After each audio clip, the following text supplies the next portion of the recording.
Hello, my name is Tawny Smith, and I'm one of the members here at Desert Grace. I'm excited to share this Sunday's message with you. Would you take a moment right now to subscribe to our channel? And if you like the video, be sure to give us a thumbs up so that we know you've been blessed. You can do those things below. All right. We're in a series called The Hard Part, and I'm going to start off this morning talking a little bit about like a movie term, right? A montage. And when you're talking about a movie, a montage is when you have a bunch of images that sort of go in rapid succession to illustrate some sort of idea or some sort of story. And so I was thinking about this concept and how it relates to our lives in general, and that's sort of what I wanted to talk about. And as I was going through all of the montages I have ever seen in the movies, there are some really good ones to choose from. Absolutely outstanding ones to choose from, but how do you decide which one you're going to pick? And so I began to realize that perhaps the best example that I know is from the Pixar movie Up. Have you ever seen the Pixar movie Up? Some of you have, some of you haven't.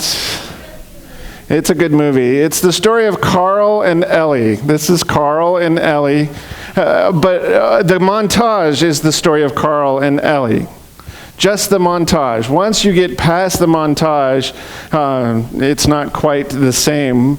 And so anyway, you go through the montage and you get to see Ellie and Carl at work. And so they work at a zoo. She's got a bird she brings out, and he sells balloons. And so if you know the movie, that kind of leads you into why he then tries to fly his house away with a balloon. But you've got these, loving images of the two of them together, absolutely wonderful. And then you have them laying down on a hillside, pointing up at the clouds, and that one looks like a dog, or that one looks like a lion. And then all of a sudden, one of these times when they're laying there, he looks up and he sees a baby, and then she looks up and she sees all of the clouds have now turned into babies. And so you can tell what's next. And so the next thing is that they are painting the nursery, and then they are in the obstetrician's office in a scene that the studio wanted removed, by the way, where Ellie finds out she cannot have children. And so there's no children for them to share their life with, and poor Carl and poor Ellie, right? They're living in this thing. And Ellie is depressed because she can't have kids, and Carl goes and he finds her adventure book from when she was a kid, and he puts it in front of her and points out Paradise Falls, right? We got to get to Paradise Falls. And the next few, many different scenes where they're dropping money into a jar that is their Paradise Falls fund, right? Anybody ever done that? And you see that jar get broken repeatedly. A flat tire, a tree falling on the house. There's one, I think he's got a broken leg. I mean, it's just all these different things where they have to break the jar and use the money, right? So the point of the matter is that they're not quite getting there. There's this scene where Ellie keeps putting on his tie and she pulls it up to his neck, and you see her do it repeatedly in rapid fire order, and the ties change the style a little bit, as time moves on, and eventually she puts one on and it's a bow tie, and in front of you is an old man. And he's apparently retired from balloon selling, and she's not at the zoo anymore. And he realizes that if they don't hurry up to Paradise Falls, they're going to miss out. So he goes and he buys air tickets, and you see him put the air tickets into a picnic basket, and they're going to go up onto that same hillside where they sat there and had all their dreams and everything. And by the way, all of this happens with absolutely no dialogue because it's simply a montage. And you see Ellie following Carl up the hill, only she's collapsing. And the next images are her in the hospital, and then her funeral. Ultimately, Carl is left alone, and you're beginning to wonder what's going to happen to him next. And again, all of this has occurred without a single word being spoken. And yet now you really are concerned about Carl. You've seen how life has dealt him kind of a strange hand or whatever, and you begin to wonder, what is this movie going to be about? I'm not sure I like this movie. I'm not sure this is a kid's movie. It's supposed to be an animated, fun kid's movie. It's supposed to be all, walk out and happy-go-lucky.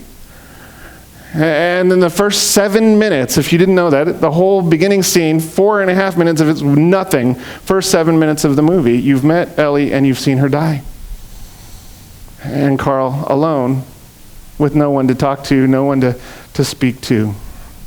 I was thinking about this. I thought about how often we look at other people's lives. And we see other people's lives as sort of a montage. Like if you're friends from here on Sunday morning and you only see them on Sunday mornings and you see one glimpse of the week, right? So they would give you a different example. We have this wonderful soccer program. And we have some kids that started playing with us 6 years or so ago. And they were little tiny then. And they're getting to be tall teenagers. They're about to age out of our program. And so I've seen their lives in a montage of soccer playing. You could have little images of each season where they've gotten a little bigger from the last season. And their uniform sizes have gotten a little bit larger. And their skills have gotten a little better. Hey, we see other people this way. And I kind of wanted to give you the montage that we all, pretty much all of us, have some version of. And that is Facebook. Some people live their whole lives on Facebook. I have a friend that does that. Some people, they put a picture every once in a while. But if you were to go scroll through your friends' Facebook pictures, you would either get to know a lot about somebody that you didn't really want to know, or you would see just how perfect their life is each and every day. Because most people, they may say, oh, prayer request or whatever here and there, but you don't put pictures of your macaroni and cheese dinner on Facebook. It's here we are at this really nice restaurant, and here's this wonderful steak with no teacups and tea. Right? She started it.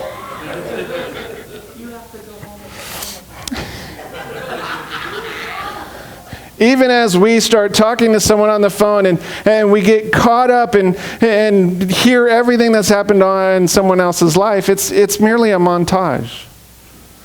The only person that really knows everything that you've been through in the last 24 hours is you. Believe it or not, it's true. That's the really important thing. And when we share, we're real careful about what we share. I just want to point that out at the onset.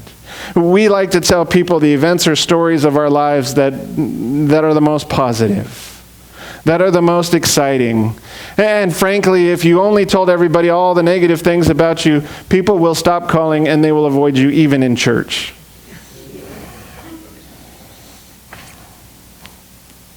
None of you do that, right? Thought about this, and even most of the Bible stories that we see are a montage.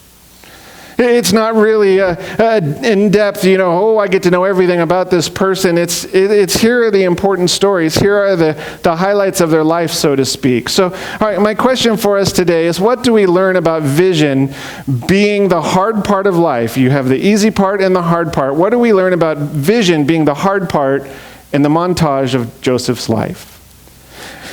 When you think of Joseph, you probably have an idea, and I'm going to go through a little bit of his montage just so that we're all on the same page. But most of you probably are somewhat familiar with the story of Joseph.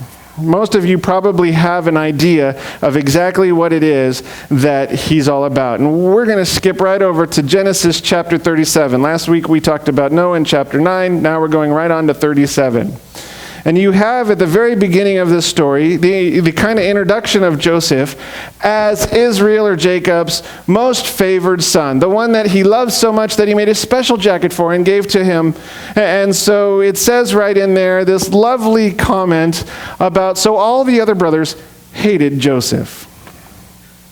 such a sweet thing to have written in the Bible for everyone to remember about you, but you remember that Joseph was hated by his brothers. And so then you have Joseph's montage really sort of beginning with a vision. It's scene 1 of the montage. Now, do you remember the visions? The dreams that he gets, this sort of calling that gets placed onto his life, whether we want to really acknowledge it as that or not. But these visions, these dreams that are essentially that all of his brothers are going to be bowing down to him. That's the first one. And it's a dream that makes them hate him all the more. Now, I'll give this piece of advice to my children who are here today. If God should give you a vision that all of your brothers and sisters and family are going to bow down to you, you might want to keep that to yourself. You might want to just kind of say, okay, God, I'm gonna put that aside. I might live my life that way, but I'm going to put that little thing aside, right? This is not how Joseph does it. He goes out and says, yo, guess what? Brothers, I had this dream. You'll never imagine what happened. Your sheaves were there in the field, and my sheaf was there, and yours were bowing down to mine. Isn't that awesome? And they're like, we hated you before. Were you trying to help this or hurt this? Which was it? I don't know. And then he has another dream. This time there's the sun, the moon, and 11 stars bowing to him, which of course is mom and dad and the brothers. Still not a way to make you popular. Not a way to gain favor with anybody, really. The brothers, it says they were jealous of him. And the father, he's like, well, he kind of thought about this for a while. It was good, though, because he apparently wasn't ready to beat his son. I might have been a little less. Anyway, end of scene 1. Scene 2 begins. And we already know that Joseph's brothers hate him, and we see him thrown down by a well. This is the part that we remember so greatly, right? And I think we remember it because we're like, yeah, he's getting what he deserves. You're going to talk to people like that, they're going to throw you down a well. I'm just telling you, that's the way it's going to be. I just get it. And yet he is rescued by his own brothers because they decide, why kill him? We can keep him alive, sell him off, and everything will be great. The Midianite merchants are coming through. We'll sell him to the Ishmaelites, and he'll be gone forever, and we'll have Dad think he's dead, and it'll all be fine. We can't tell Dad, oh yeah, we sold him. I mean, that would get us in trouble, because Dad really likes him. We've already been told that. So we're told that Joseph heads to Egypt, and Jacob gets sort of a bloody robe that they've gotten some animal blood on. This is the part of the story we usually remember, right? This is the end of the second montage, right? Now we get to the third one. We know that Potiphar buys Joseph, and you have this thing throughout the whole story where they see the Lord in Joseph. And it says throughout this whole thing that and the Lord was with Joseph. And so Potiphar sees that the Lord is blessing Joseph, and he says, look, this is awesome. I can give you control of everything that is mine, and you can take care of it all, and I don't have to do anything. This would be a really good place for us to be. And it says that the blessing of the Lord was on everything Potiphar had. Everything that Potiphar had while Joseph was in charge of his household. So you're starting to think about this, and you're starting to go, now the poor guy, he had a vision. His vision was what it was. He probably didn't make the best use of his intelligence by sharing that vision with other people. And then he ends up being almost killed, and then not killed, but sold into slavery. The person that buys him ultimately says, you know what? I'm going to put you in charge of everything. God's with you. Everything you touch, you feel like the Midas touch, it turns to gold, right? And so there you go. But Potiphar's wife took notice of Joseph. And it says that not only did she take notice of him, she asked him to come to bed with her. This is why people should be reading the Bible and not watching TV. This is way better. Joseph turns her down, right? He says, no, no, no, no, no, no. You are my master's wife. You belong to somebody else. You aren't mine to court or do anything else with. So no. And so I don't know about you, but sometimes when I think of Joseph, I always think that this story like sort of happened once. Like she said, hey, would you come? And he said no. And then the very next time she takes his cloak. But it says he turned her down day after day. Who knows for how long that he resisted that temptation. So finally she grabs the cloak. This is part of the story we tend to remember. And she has a part of his cloak and says, look what he's done. He's done this horrible thing to me. I have proof. I have his thing.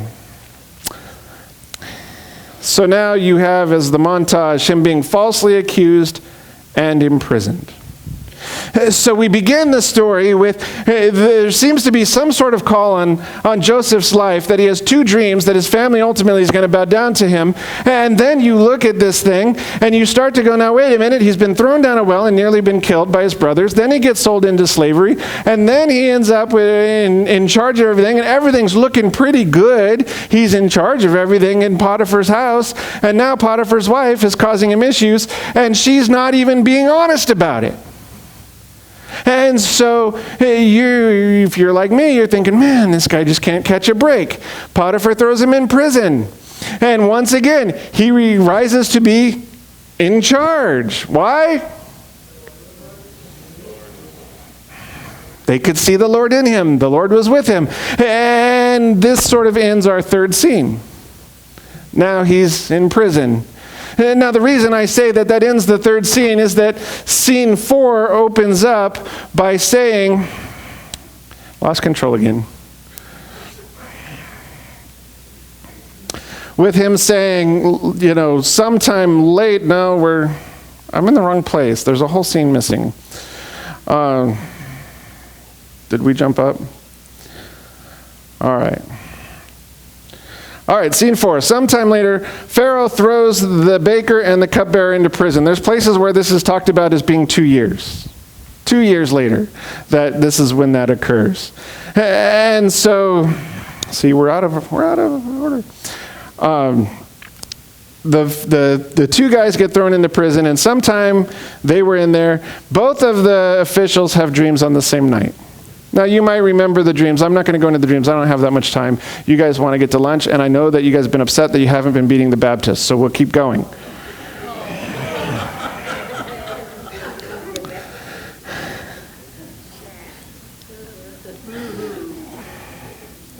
Don't want you to be late for lunch. So, they both have dreams on the same night. They both have what they need to be. And Joseph says, well, I can tell you what those dreams mean. The first one means you, the cupbearer, is going to be restored. And in 3 days' time, everything's going to be better. You're going to get your job back. You're going to have a great time. It's going to be wonderful. And he tells the baker, well, I have really bad news for you. In 3 days from now, you're going to lose your head, and you're going to be impaled on a stick, and this is just not going to be a good day for you. And so he brings that news, but he's in charge. I don't know how the baker took it, because they really don't talk about that much. But Joseph goes to the cupbearer and he says, listen, I want you to remember me when you're back with Pharaoh. Remember what happened. And tell him my story. Tell him what I have done for you. And help me get out of prison. Help me go on and move on to a different place. Help me make this happen. But the chief cupbearer, after 3 days, he doesn't remember. He gets up with Pharaoh. I think he was like so excited or whatever else. And I don't know, maybe he was a little concerned. We don't know, because this is just a montage, right? All we know is, as far as Joseph knows, the chief cupbearer has said, yeah, oops, I forgot all about him. I told him what would happen, and it was good stuff, but I forgot him. So once again, we see Joseph almost like Carl and Ellie, right? Where it seems like every time something good's about to happen, every time the money jar gets full, the tire gets a flat. By the way, that's life for all of us, I'm pretty sure. But in the montage of our life, that's the way it works.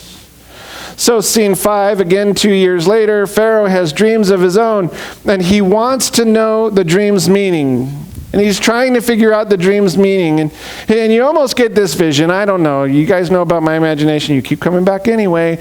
I almost have this vision of the cupbearers kind of like, hanging out with Pharaoh. And Pharaoh is just all sort of, really down. Like you've got a dream. You know it has to mean something. You want to get it figured out. You want to know what it is. And he's just kind of sitting at his chair at the end of a nice long table, right? And the cupbearer is just kind of standing by the side and saying, okay, I should go and take care of this. And so the cupbearer finally comes over, and Pharaoh's just wringing his hands, and he's having a bad day, and he's saying, oh, woe is me. Who can I ever find that would ever be able to tell me what this means? And then the cupbearer tells Pharaoh, and this is where the part where I think the cupbearer probably had a little kind of squeaky sort of voice. Pharaoh, this is going to sound a little crazy, but when I was in prison, there was a guy down there that could tell you anything you wanted. Because if I'm Pharaoh and you said, hey, down in the dungeons, down in the place where you throw all the throwaway people, is the guy that solves your problem, I'm a little worried that I will be joining the guy in the dungeon. But no, Pharaoh says, okay, great. It's wonderful. Joseph is brought into the scene to explain the dreams. And this is the part of the story where you're like, all right, good. Finally, something good's going to happen to Joseph again. Something outstanding is going to occur right here. And in case you remember the story, it does. You should get excited about this part. Because Joseph gets up and he says, hey, there's a famine coming. You're going to want to do something about this, because in a short period of time, there's not going to be anything left. You're going to want to go ahead and store a bunch of stuff up, because then when there is nothing, you'll be prepared. And Pharaoh says, well, if that's what it means, we just need somebody to make sure everything is good and everything is great. And lo and behold, there's somebody in the room that has God's favor. Right? Because the Lord was. And so he is in charge once again, only this time it's not over Potiphar's house. It's not over the whole prison. It's over all of Egypt. Now, if you know anything about good storytelling, you know the good part is coming up, right? That we had this part about the vision way back when, clear back in chapter 37? And now we're getting up and further. And so maybe now finally we're going to get to see what this vision is all about. Woohoo! You betcha. And the king's only going to be higher in respect of anybody in the kingdom. And he's only going to be higher than the king, or the king's only going to be higher in the fact that the king is still the king. The ring that makes the laws, everything else gets handed to a prisoner. Think about that for a minute. You're not thinking very hard. Finally, the severe famine comes. Now, I kind of shortened that up for the purposes of helping you get to lunch on time. So we get to scene 6, and the famine is not only through Egypt, it's through Canaan. You've got Jacob, or Israel, the same name, but he says, look, I'm going to send 10 of my sons. I'm going to keep back Benjamin, but I'm going to send 10 of my sons over to Egypt, because I heard that Egypt has grain. Now, this is the good part, right? Because if you're coming from a foreign country and you want to speak to the important people, you end up in the room in Pharaoh, whoever he has put in charge of this project, which happens to be their brother. And they bow down to him. I think sometimes we don't really catch this for everything that it really is. I think sometimes in the midst of reading the story, when you're not reading it as a montage and telling the story and trying to do it in a very short period of time, I think sometimes what ends up happening is that we begin to start reading this story, and so much time, especially for those of you that read a verse or two a day, so much time goes which is to say you should read more than verse 2 a day. You got that, right? So much of the time goes by, and so much has happened to Joseph in the middle of all this that by the time we get here, we've almost forgotten about the vision. That we've almost forgotten that in this very moment, while they are bowed to Joseph, and the Bible tells us that Joseph immediately knows who they all are. That very dream that he had way back in when he should have shared with everybody, that very same dream was happening right now in his midst, right in the middle of everything that's going on. There's a lot to this scene that we really should be paying attention, like the fact that only Joseph seems to understand what's happening. Joseph seems to kind of have that, this is what God brought me here. This is why all of this has happened to me. It's to bring me to this very moment. But now you have a new conflict, because what is this group of men, these 10 brothers, how would they respond if Joseph said, you guys don't remember me, do you? Hey, guess what? Do you remember me when I had my coat on? The one that Dad made for me? Do you remember when you took it off me and threw me down a hole? Do you remember when you rescued me only to sell me into slavery? And let me tell you, some things have happened since then.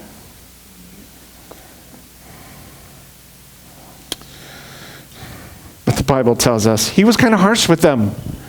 He wanted to keep the thing going a little bit. He wanted them to believe some things. And I'm not going to go through the whole story, because that's not the part I want to get excited about.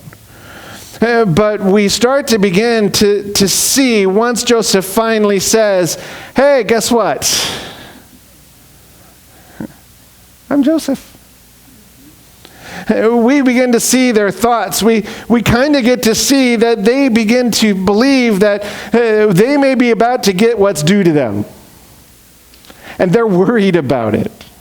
Now imagine that you have now spent however many years thinking that who knows where your brother is, and now you desperately need that brother who you said, we'll never bow to you, and you just bowed to a couple of times. All of these sorts of things, I'm thinking that this is the point where Joseph gets to exact a revenge and he gets to enjoy it. Do you know what I mean? And they are too. They're like, this is not going to end well for us. This is not what it is. I want to skip a few scenes. I want to go kind of forward, but it's important that we remember Joseph has been reunited with his family. He's in Egypt. They're in Egypt. Everything is going well. Dad's there. It's all just absolutely wonderful, right? And so when you begin to think through all of this, and they're being cared for in ways that they could never have imagined, and the whole thing begins with a vision. We can't lose that. Don't let that go, because even though it seems like everything is starting to become a little bit happily ever after, there's always another part of the story. Right? Always one more thing to go.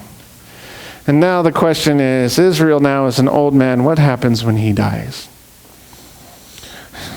Sort of the question that we're, as readers, supposed to start to wonder is, will the brothers begin to be really crazy? Or will Joseph start taking his revenge out? Will he start picking them off one by one? Will he start doing whatever? That's the question. That brings us to chapter 50. We're going to start at verse 15. We're going to read through 21. It's in your bulletin. It's on the screen. Some of you have Bibles with you, phone apps, whatever. When Joseph's brothers saw that their father was dead, they said, "What if Joseph holds a grudge against us and pays us back for all the wrongs we did to him?" So they sent word to Joseph, saying, "Your father has left these instructions before he died. This is what you are to say to Joseph. I ask you to forgive your brothers the sins and the wrongs they committed in treating you so badly.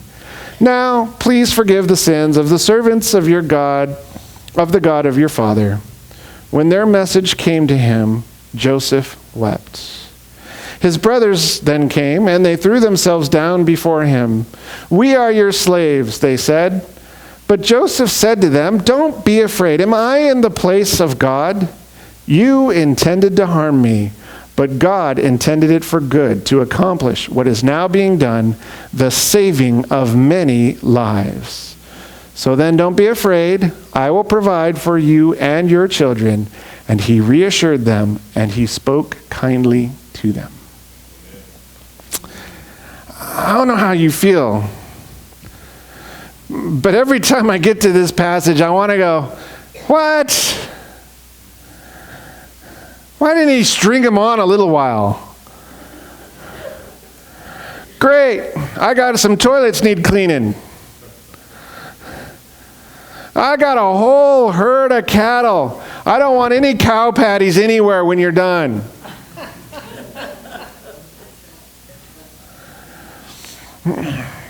While you're at it, I was thinking about building on a whole wing just for myself to roam around in, and then have you tear it down again when I get tired of it. It's kind of where I'm at. I'm thinking, look at you guys. Look at what you put me through from the very, very beginning. In fact, when I'm introduced in this whole story, it says you hated me from the beginning. I can't help it. Dad likes me best. Right? I can't help it that God gave me some visions, and maybe I shouldn't have shared them with you, but in fact's a fact, right? And then you have Joseph saying, hey, listen here, you've misunderstood me all along. That everything that you've done and others have done that was intended to hurt me, I have turned into realizing that God is behind it. I've been able to see that God is behind every single act. Now, I want to point something out here. It seems really unlikely that Israel would have given the instructions that the brothers sent to Joseph. This sounds a little bit like if my kids got together and had a little conversation about who would take the fall or what to do, or hey, we might have just broken something that's really important to Mom, and then they come to me and say, hey, Dad, you know that thing that Mom really likes, that teapot that's like her favorite one? We might have been playing tea set or something, and it broke. Mom said for you to go onto Amazon and buy her another one.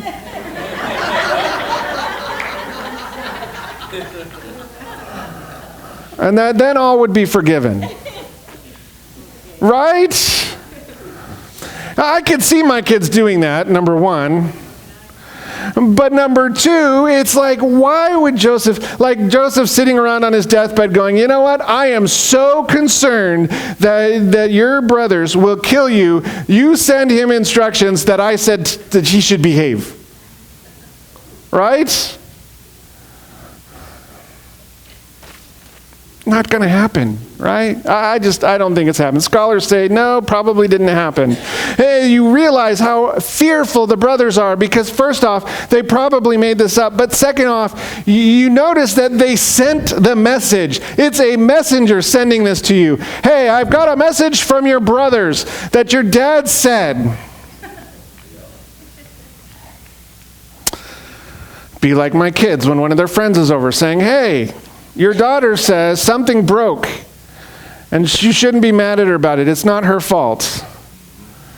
So is it safe? Right?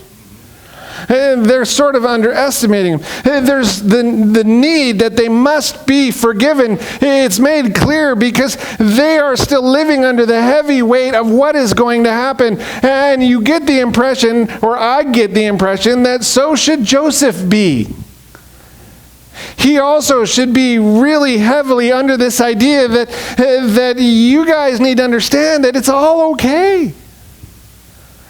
And so they come, and when they finally come in, he says what they could never have imagined in a million years that he would say. What are you guys so upset about? Anything that could have been intended for evil, God turned around and used for good. Do you realize that I would not be here today to have saved your lives if you hadn't thrown me down a well, sold me to the slaves, sent me over to Potiphar, got into jail, had the guy forget me, then have Pharaoh let me out at the right exact time when Pharaoh could make me the second Pharaoh or whatever he was called. And so forgive you? Shoot. You guys did what God needed you to do. Because everything you did led me to this moment. Now try that on the next time somebody needs your forgiveness. What? You wanted to harm me? God intended it for good. I've heard some people call this in the past the 50-20 principle. Don't worry about the evil things people try to do to you, because you know what? God will turn it into good. Amen. You can write that in 50-20 and keep reading it and keep going back to it. It's so important that we pay attention. I think that one of the things we miss sometimes is that Joseph, in his response, makes it so incredibly clear that the deception wasn't even needed. Joseph wasn't even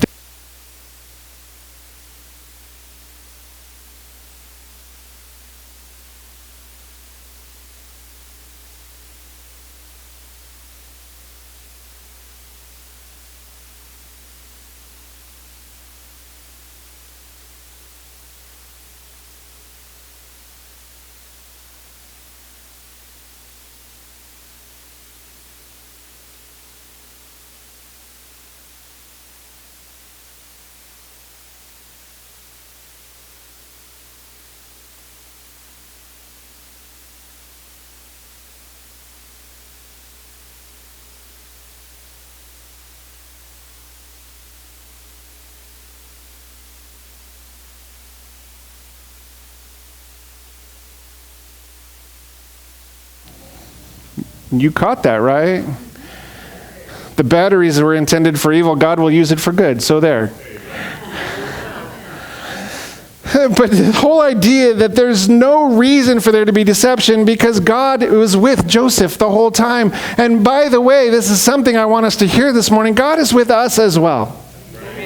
We got to pay close attention to this. If we could start to look at everything that happens to us that you might intend it for evil, God will use it for good, our whole thing would change. But I got to tell you, that's the hard part. The easy part is, hey, these things are going to happen to you. What can you do about it? The hard part is saying God has a plan. For Joseph, it's the same way. All of his challenges, all of his heartbreaks, and I don't want to minimize them. Don't misunderstand. Those were the easy part for him. You see, when you are subject to something that you have no control over, it's easy to say, well, I guess I'll go with it. I've been thrown down a pit. My brothers really do hate me, and if there's any question about it, it's none now. And these people that should love me, the same flesh and blood, are parents, and they are abandoning me. They are selling me into slavery. They are leading me down this horrible thing.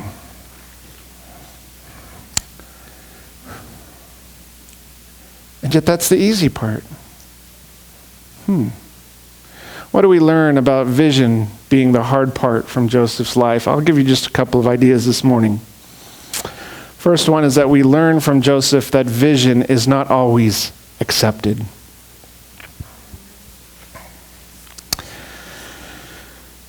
If God should happen to be giving you vision, and by the way, and when I'm saying vision, I think that God sometimes has spoken to people through dreams. I think God has spoken to people through all kinds of different methods and through prayer and whatever and other folks.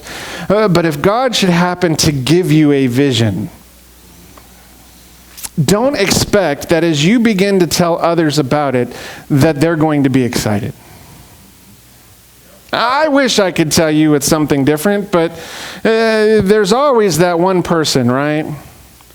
That no matter what your idea is, and you say, oh, look, so this is what we're going to do. And they're like, yeah, that'll never work. And you say, well, give me a better idea. And they're like, well, I don't have a better idea. I just know yours won't work. You've met those people. Or you are them. I don't know. I just noticed that there's this thing. And it isn't that the brothers didn't believe Joseph had a vision. They didn't want to accept the vision as being true. Because, listen, they hated him. And when you hate somebody and they say, God is intending to use me for some good and he'll bow down to me one day, that's not really a message somebody who hates you wants to hear. And think about it. And God blesses certain people. Don't they get angry about it? Or don't you get angry about it? Like, why is God blessing that sinner? Here I am following God all the time, and that person, they just look and money just falls in their lap. Or, the person that's been speeding around you the whole time on the freeway and you see them weaving in and out of traffic and it's you that gets the ticket.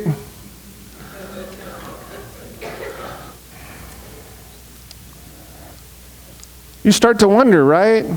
I want to make sure that we understand that when God gives us a vision, gives us a call, He does not give us a promise that it's going to be accepted by those around us. He doesn't say, hey, look, this is going to be awesome. Everybody around you is going to really like it. And God is calling you to the mission field. Hey, you think your family's just going to be like, oh gosh, this is going to be awesome. Yes, we're moving to northern Syria because I feel that's where God wants me to be. People aren't going to accept that message, right? I think sometimes it's even a little lesser. Well, you don't have to be called to be a missionary. Sometimes I think God calls you to go across the street and invite somebody who's in your neighborhood or to talk to somebody that He's been kind of tapping you about for a while. And sometimes we think that means that person must be open, and we go and we talk to them and they go, nope. Take your Jesus and go away. There's a lot of ways in which our call might not be accepted, but I want to point something out here. Even Jesus wasn't always accepted. So Joseph says his thing, and again, I look back and I'm like, yeah, he probably didn't need to tell his brothers. He probably didn't need to share with his dad. At least not the way he did it. I don't know what this means or whatever. But when you begin to realize that when we are called to do something incredible for God, He doesn't always give us full explanations, and it's not always wonderfully accepted. We got to be ready for that. How do you know when God is giving you a vision?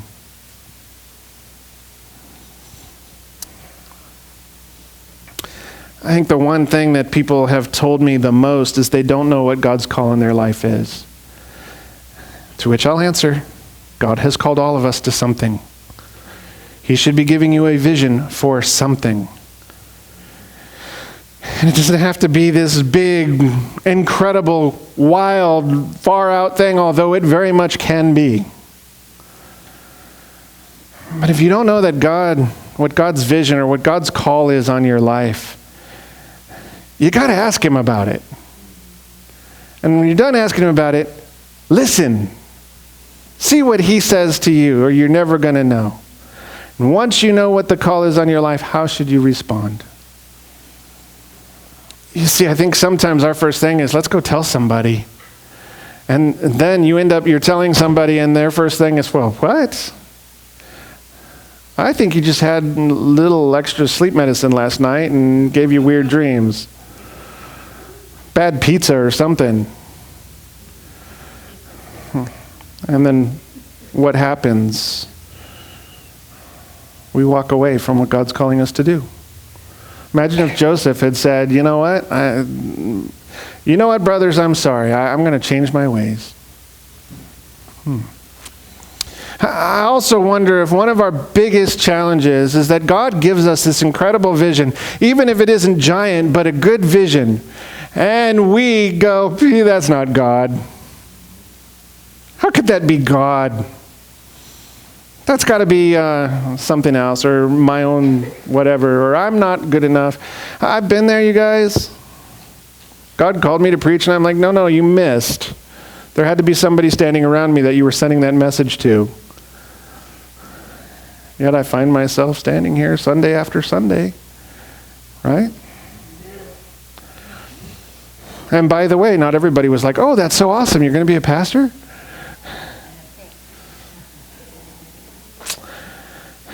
How are you a little bit like Joseph?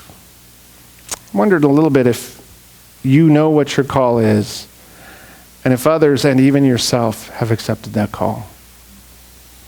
As if the biggest drawback is you accepting it. You're going to have to at some point. Secondly, we learn from Joseph that a vision does not take a straight path. I've said it a lot of times, and this is one of the cases where it's absolutely 100% true, that sometimes God calls you to do something great, and when he does, watch out, because a famine is coming. Abraham, leave the place where you go, and go to the place that I'm going to show you. He gets there, what happens? Famine. We could go on and on and on. Joseph, look, all your brothers and your mother and father are going to bow down to you. One day, one time, it's going to happen. And where does he end up? A famine. Maybe he's not as affected by it, but it's a famine. God never says, look, if I call you to do this, it's a straight path, it's an easy path, it's an unimpeded path toward the fulfillment of my call. But we think, well, you're God. So if you've called us to it, you've already made the road. And the road is straight and smooth, and it's just wonderful. And we find out, nope. It's bumpy, it has ups, it has downs, it has sideways. And the easy part is to say, yes, Lord, I'll do it. The hard part is actually getting there. The easy part is recognizing that there's no issues. The hard part is recognizing that in everything there are issues. And by the way, that when you begin to realize that all of the ups, all of the downs, all of the turns, all the twists, all the crazy things that happen to you were God's pathway for you. You could do better than that. Amen. Because I think one of our challenges is that sometimes we lose sight of the fact that God doesn't say this should be his perfect thing. And I think some of those twists and turns are us going, you know what, I'm going to go this way for a little bit, and God going, yeah, let me show you back. Let me lovingly kind of, shepherd you back onto the path. Anyway, what pathway are you on? Is it easy? And if it is, warning, warning, warning. Or is it hard? I know very few people that say, God called me into doing something, and I've never had a struggle. It's just been cakewalk since then. I know a lot of people who say, God told me to do something, and oh my goodness, I don't know if I'm ever going to get there. We learn from Joseph that vision must be our focus. See, here's the problem I think we run into today.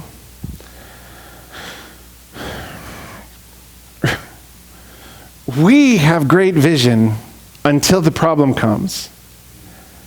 And then all we can see is the problem.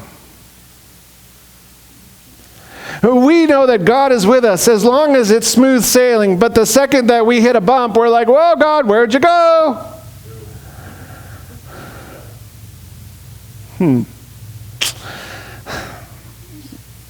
Pay attention to this. The very thing that God said would happen in the beginning ends up happening.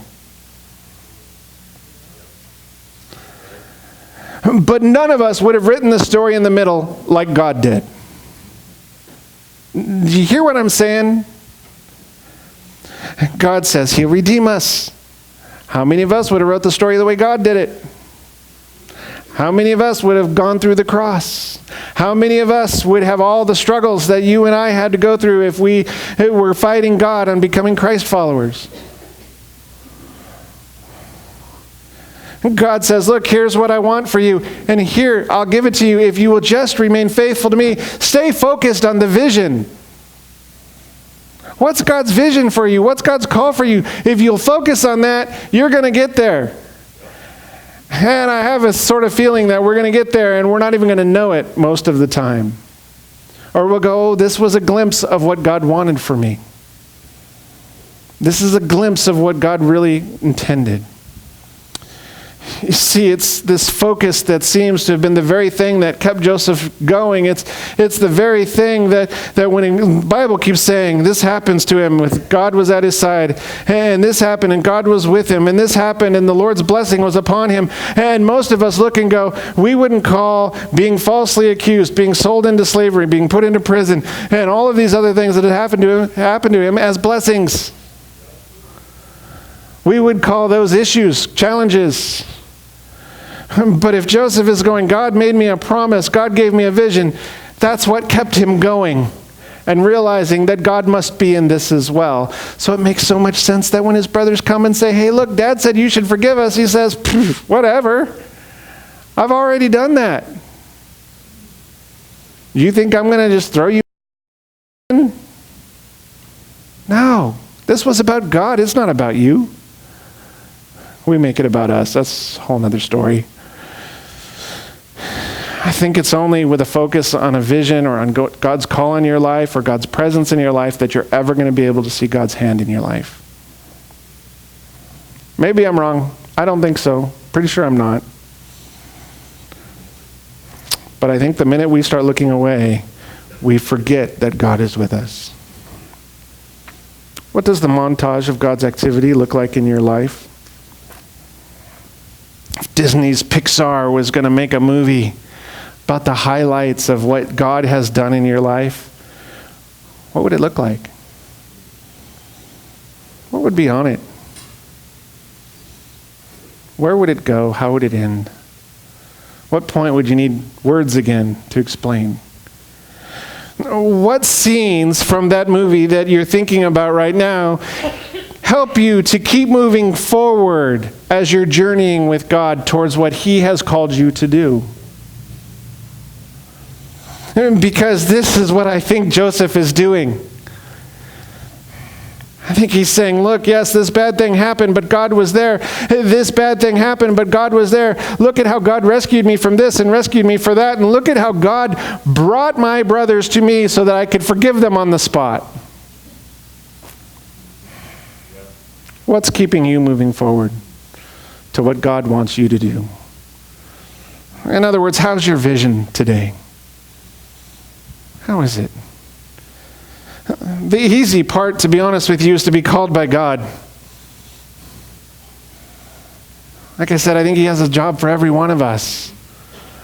The hard part is, how do you stay focused on that calling until God is finished with you? Let's pray. Heavenly Father, we thank you so much for the opportunity to be here this morning. First off, Lord, we thank you that you have given a call on each one of our lives. There's not a single person in this room that you don't have a plan for, that you don't want to use in some way to further your kingdom, that you aren't so desperately in love with that you would send your Son all over again if that's what it took. Lord, help us to accept our call. Help those around us to accept what you're asking us to do. Lord, we ask that you would also just make your presence known as we try to be obedient to what you've called us to do. Lord, help us to maintain our focus. Sometimes, Lord, this is the most difficult thing, to remain laser set on what you've called us to do and continuing to listen for what you want us to do next. Lord, if there's anybody in here this morning who's struggling to know what their calling is, speak to them. If there's anyone here this morning who's rejecting their call this morning, speak to them. If there's anyone here this morning who's in the midst of doing what you've called them to do, but they've lost sight of you, speak to them as well. Lord, we love you. We thank you. We ask that you'd be with us throughout this week and help us to live into this, your word. In your name we pray. All God's people said. Thanks for watching this sermon with me. If you've enjoyed your time with us, we'd invite you to join us in person for a service. Visit us at desertgrace.org or give us a call at 928-305-1132 for more information.